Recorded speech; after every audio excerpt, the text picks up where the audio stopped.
Hello friends, welcome to orange spoon. இன்றைக்கி நம்ம orange ஸ்பூனில் நம்ம வீட்டில் இருக்க பொருட்களை வச்சு தொண்டைக்கு இதமான இருமலுக்கான ஒரு மிட்டாய் தாங்க நான் இன்றைக்கி வீட்டிலையே செய்ய போகிறோம். பாருங்கள், நம்ம வீட்டிலையே இதை ரெடி பண்ணிடலாம். இந்த வீடியோ பிடிச்சிருந்துச்சுன்னா லைக் பண்ணுங்கள், ஃப்ரெண்ட்ஸ் அண்ட் ஃபேமிலிக்கு ஷேர் பண்ணுங்கள், கமெண்ட் பண்ணுங்கள். நீங்கள் ஃபஸ்ட்டு இந்த சேனலை பார்க்குறதா இருந்தால் சப்ஸ்கிரைப் பண்ணி பெல் ஐக்கானை கிளிக் பண்ணிங்கன்னா ஆளுங்கிற ஆப்ஷனை செலக்ட் பண்ணிங்கன்னா நாங்கள் போகிற எல்லா வீடியோஸும் நோட்டிஃபிகேஷனாக உங்களுக்கு உடனே கிடைக்கும். இப்போ இது நல்லா இந்த மாதிரி செஞ்சுட்டு ஒரு பாட்டிலில் ஏர் டைட்டாக போட்டு மூடி வச்சுருங்க. இந்த மாதிரி கைப்படாமல் வச்சிருந்தோம். நம்ம வெல்லம் போட்டு செய்கிறதுனால நீங்கள் கைப்படாமல் மூடி வச்சிட்டிங்கன்னா உங்களுக்கு ரொம்ப நாளைக்கு நல்லா இருக்கும். கைப்பட்டுச்சு காற்று பட்டுச்சுன்னா ஒரு மாதிரி பிசு பிசுன்னு ஆகிடும். சரிங்களா? வாங்க இப்போ வீடியோக்குள்ளே போகலாம். இதுக்கு நான் ஒரு 50 கிராம் இஞ்சியை நல்லா க்ளீன் பண்ணிவிட்டு தோலெல்லாம் சீவி இந்த மாதிரி வெட்டி வச்சுருக்கேன். ஒரு 10 கற்பூரவள்ளி இலை எடுத்திருக்கேன். ஓமவல்லின்னு சொல்லுவாங்க இல்லையா, ஓமவல்லி இல்லை கற்பூரவள்ளி. அப்புறம் ஒரு கைப்பிடி துளசி, ஒரு ஹாஃப் லெமன் எடுத்து வச்சுருக்கேன், ஒரு ஸ்பூன் ஜீரகம், ஒரு அரை ஸ்பூன் மிளகு, 3 கிராம்பு, ஒரு 4 ஏலக்காய் வச்சுருக்கேன். இது எல்லாத்தையும் நம்ம இப்போ ஒரு பேஸ்ட்டாக அரைச்சி எடுத்துக்கலாம். இது எல்லாமே நம்ம வீட்டில் கிடைக்கக்கூடிய பொருள் தான். இது கூட நீங்கள் கொஞ்சம் புதினாவும் ஆட் பண்ணிக்கலாம். இது இருமலுக்கான ஒரு நல்ல ஒரு மிட்டாயாகவும் இருக்கும். அதே நேரம் டைஜஸ்டர் ஆகும். நல்லா நம்ம ஓமம் சேர்த்துருக்கோம், இஞ்சி சேர்த்துருக்கோம், இதெல்லாம் சேர்க்கறதுனால ஜீரகம் இதெல்லாம் சேர்க்கறதுனால நல்ல டைஜஷனுக்கும் நல்லா ஹெல்ப் பண்ணும். அதே நேரம் நீங்கள் புதினாவும் சேர்த்து ஆட் பண்ணையில் உங்களுக்கு நல்ல ஒரு மவுத் ஃப்ரெஷ்னராகவும் இருக்கும். வாய்ஸ் ஸ்மெல், துர்நாற்றம்லாம் எல்லாமேயும் இருக்கும். இந்த மாதிரி ஒரு பேஸ்ட்டை அரைச்சி நம்ம எடுத்துக்கலாம். இந்த பாருங்கள், இதை இப்படி மாற்றி எடுத்துக்கலாம். நீங்கள் இதை வேணும்னா நீங்கள் வடிகட்டி ஃபில்ட்ரு பண்ணி நீங்கள் அந்த சாரை மட்டும் கூட யூஸ் பண்ணலாம். ஆனால் நான் அதை வேஸ்ட் பண்ணாமல் அப்படியே பேஸ்ட்டாகவே ஆட் பண்ணுறேன். நான் இந்த ஸ்பூனில் ஒரு 3 ஸ்பூன் வெல்லம் எடுத்து வச்சுருக்கேன். அதே ஸ்பூன்லேயே ஒரு 2 ஸ்பூன் 2லேருந்து 3 ஸ்பூன் நீங்கள் தண்ணி ஆட் பண்ணிக்கோங்க. ஆட் பண்ணி வெல்லத்தை நல்லா கரைச்சி எடுத்துக்கோங்க. வெல்லம் கரைஞ்சா போதும் நமக்கு. இப்போது பாருங்கள், வெல்லம் நல்லா கரைஞ்சிடுச்சு. நம்ம இப்போ இதை ஒரு ஃபில்ட்ரு பண்ணி எடுத்து வச்சுக்கலாம்.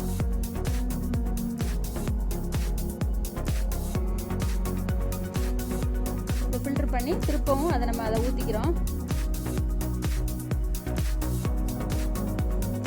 இப்போ இந்த வெள்ளை கரைசலில் நம்ம அரைச்சி வச்ச பேஸ்ட்டை ஆட் பண்ணிக்கலாம். இது குழந்தைங்கள்லேருந்து பெரியவங்க வரைக்கும் எல்லோரும் சாப்பிடலாங்க. நம்ம கடையில் வாங்குறதெல்லாம் அப்படி இல்லை. இது வீட்டில் இருக்கக்கூடிய பொருள், நம்ம அஞ்சரை பெட்டியில் இருக்கக்கூடிய பொருள். நம்ம வீட்டில் பக்கத்துலேயே நம்ம வீட்டில் முளைக்கிற துளசி, ஓமவல்லி தாங்க. அதனால் இதை எல்லோரும் சாப்பிட்லாம். இது கூடவே கொஞ்சம் மஞ்சள் தூள் நான் ஆட் பண்ணிக்கிறேன். நான் ஒரு கொஞ்சமாக ஒரு 4-5 பிஞ்ச் இந்துப்பு ஆட் பண்ணுறேன். உங்கள்கிட்ட இந்துப்பு இல்லை அப்படின்னா நீங்கள் நார்மலாக வீட்டில் யூஸ் பண்ணக்கூடிய கல்லுப்பு, ராக் சால்ட்டே நீங்கள் ஆட் பண்ணிக்கலாம். பாருங்கள், இந்த மாதிரி நல்லா கிண்டிகிட்டே இருக்கணும். அடுப்பை நல்லா சிம்மில் வச்சுக்கோங்க. இப்போ பாருங்கள், கலர் கொஞ்சம் சேஞ்ச் ஆகிருக்குது, உங்களுக்கு தெரியுது. இப்போ ஒரு ஸ்பூன் நெய் ஆட் பண்ணிக்கிறேன். நான் மொத்தம் ஒரு சின்ன ஸ்பூனில் 3 ஸ்பூன் நெய் ஆட் பண்ணேன். இது கூடவே நான் ஒரு 2 டேபிள் ஸ்பூன் அளவுக்கு ஹனி ஆட் பண்ணுறேன். நம்ம போடுற எல்லா பொருளுமே நம்ம வீட்டில் எல்லார் வீட்லையும் இருக்கக்கூடிய பொருள்.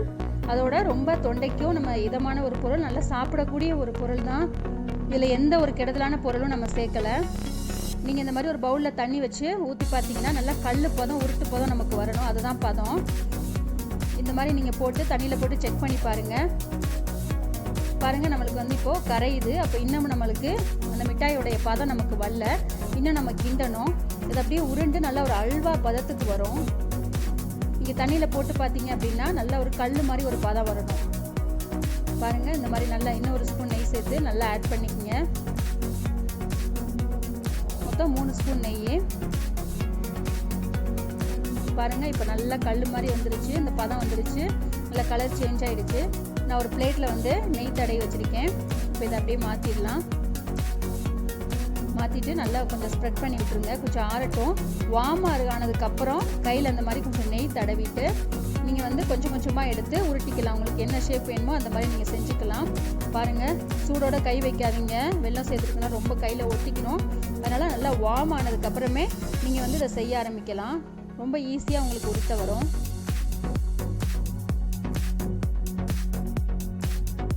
பாருங்கள், இது ரொம்ப நல்லது. நம்ம 10 நாளைக்கு ஒருக்கா அப்பப்போ கூட நம்ம செஞ்சுக்கலாம். எல்லாமே நம்ம வீட்டில் அடிக்கடி கிடைக்கக்கூடிய ஒரு பொருளுங்கிறனால நம்ம அப்பப்போ எப்போ தேவையோ நம்ம அப்போ செஞ்சு யூஸ் பண்ணிக்கலாம். ரொம்ப செஞ்சு நம்ம ஸ்டோர் பண்ணி வைக்க வேண்டாம்.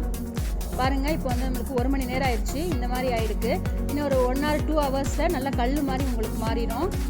பாருங்கள், இப்போ 1 ஹவரில் இப்படி வந்துருச்சு. ஒரு 2 ஹவர்ஸில் நல்லா கல் மாதிரி மாறிடும். ஓகேங்களா? செஞ்சு பார்த்துட்டு எப்படி இருக்குன்னு கமெண்ட்டில் சொல்லுங்கள். சப்ஸ்கிரைப் பண்ணாதவங்க நம்ம சேனலை சப்ஸ்கிரைப் பண்ணிக்கோங்க. Thank you friends.